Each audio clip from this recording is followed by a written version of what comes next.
Reggie Jackson, I'm sorry you got the JV host today. This is Seth Davis with Sports Illustrated and CBS, but you have made me a hero to my father-in-law, Harvey Cohen, who is the biggest Yankee fan alive. So, Mr. October, thanks for being on the show this morning, and happy Valentine's Day to you, sir. How are you? Okay, I'm good. What's your first name again? The name is Seth Davis, Seth Davis. So when you sign the check, make sure that you put it to the right name. But thanks for being on the show. Your bio listed as the Yankees special advisor to the managing general partners, but I think your career title is being Reggie Jackson. I know that's a full-time job. So thank you for being on the show. We've got a couple of news stories here that we've been talking about this morning.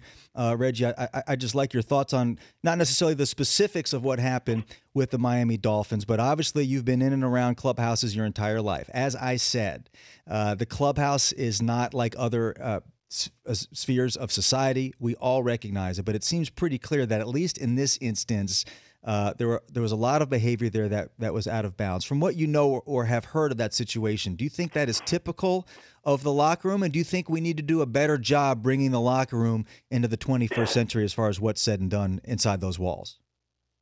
Well, I don't know that the locker room needs to be brought into the 21st century.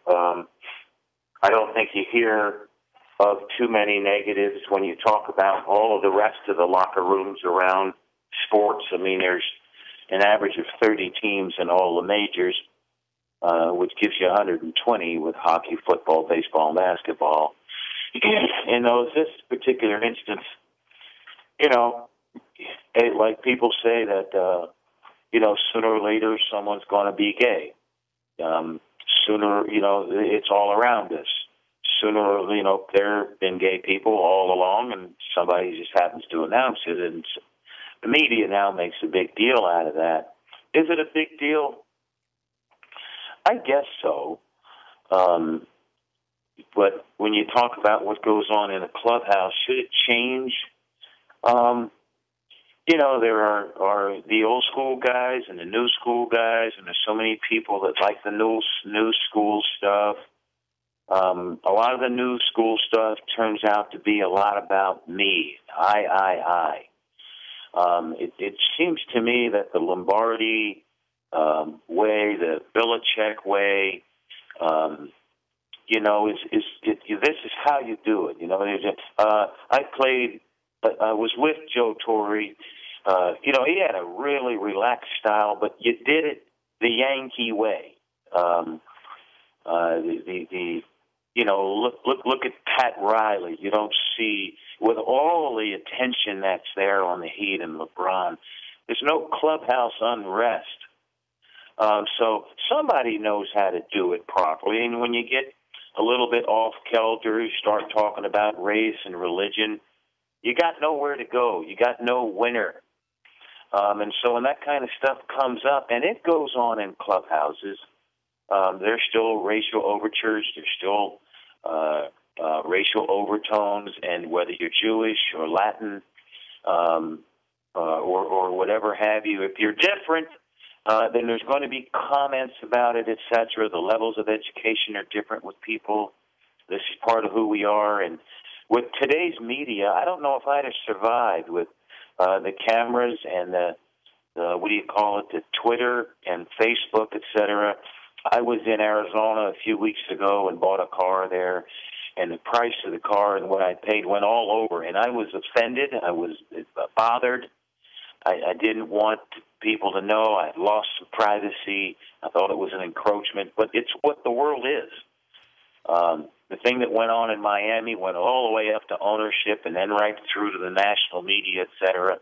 And so it's sad, really, that the friendship and the relationship broke down, and then you get to the point to where race gets involved, or the race, religion, and then now you can't go backwards, et cetera, and then it gets a polarization, and whether you're for or you're against, you got some things that are right and it makes sense. So it's who we've become, and some of the change I like, but it seems to work a little better with old school, even though we're a world that's now become based on technology. So that's kind of a cluttered answer. No, it's a great answer, and we're talking with Reggie Jackson, Yankees legend, Mr. October, and it's so interesting, like your experience with the rental car, because obviously the big news recently with the Yankees is the announcement from the captain Derek Jeter that this is going to be his last year in Major League Baseball, and of so many things that we all admire about Derek Jeter, the fact that he has comported himself so well in this era of incredible scrutiny, the media capital of the world, the shortstop of the New York Yankees. And really, I can't even think of something off the top of my head where he's had any kind of misstep, any kind of mistake. If anything, he continually surprises me with his grace, his class, his intellect. I mean, he's so impressive through and through. And I grew up hating the Yankees, Reggie. So, I mean, when you look at Derek Jeter, you have an even more special appreciation because you were that guy. But you were that guy long before Twitter and Instagram and all the scrutiny. I mean, if a rental car gets public, imagine how many other things could get public. So just give me your take on Derek Jeter. We know what a great player he is, Reggie, but how he's conducted himself as the captain and the face of arguably the best franchise in the history of professional sports. First of all, let me say I paid a lot of money. I didn't buy a replica car. It was a car that had been hit and then got put back together. Oh, okay. My mistake. Go ahead. Group, and was approved. All the specifications were approved by Ferrari. It was an F40. Anyway, moving on. Jeter is a class act. Certainly, we all recognize that. And, I think the sad thing is that we've never really been able to get to know Derek Jeter. Even in our own clubhouse, those are the places where we do know him.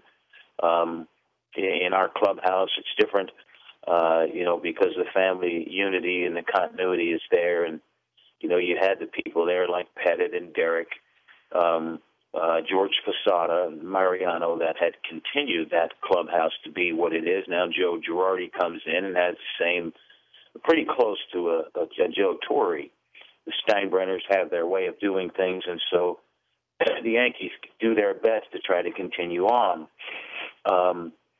So the heavy scrutiny of the media has really not allowed people to get to know Derek Jeter, of the gracious guy and the kind guy and the regular guy that he is. He's really a regular dude.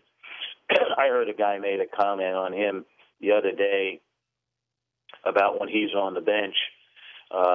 He always comes back to the bench, and no matter if Pedro Martinez was pitching or Randy Johnson or any of the greats of that era, he says, "Oh, this guy's got nothing. He got nothing. He got nothing." And that comment to me from someone in the media says to me, "You don't know Derek. That's how Derek goes about his business." But in private conversation, Derek will tell you, "Ooh, man, that dude was a handful today, Reggie." But in the image that he projects, the sad thing about it is he has to be significantly, overwhelmingly conscientious of what's going to be written about him. I don't see him as a guy that cares to announce what he's doing, let people know it's going to be over, but I think he wants the fans to know and people to have an opportunity to see him. In my last cup year, I played with Gene Mauch and Tony La Russa, and they would say to me, "Reggie, you're not going to play today. You got a day off," because I was 41, "but I'm going to hit you in the ninth inning." And both guys would say, there are people that probably drove 300, 400, 500 miles when we played in Kansas City or something like that, or Seattle, that came to see you play. So make sure you take batting practice today, and make sure you get ready to hit in the ninth. And so those were things that those guys were conscientious about when I was playing. And I'm sure that Derek now is aware that since he's retiring, that there'll be some child that'll get brought to the ballpark to see him, on that day. So for him to announce it, it's not it's not who he is to bring the attention to himself, but right. He wants to let people know that this is going to be the end. And, Right. when he was at the end and he had a chance to see Henry Aaron, I mean, when he was a kid, then, Henry made his step. This is my last year. So those are the things that go into all these things. Right. When Derek makes a decision, and, Bud Selig probably said it best. He's been exemplary as reference to what we are about Major League Baseball and what we hope to be, what the image we hope to project on and off the field. Right. I agree, Reggie. I'm really glad. I'm really glad that he did that. I don't see it as self-aggrandizing at all. It's a great gift to baseball, just like with Mariano Rivera, to be able to go through one last time. Hey, Reggie Jackson, we got to run, but thanks so much for being on the show. Thanks for making me a hero to my father-in-law, and enjoy the baseball season, okay? Thanks, man.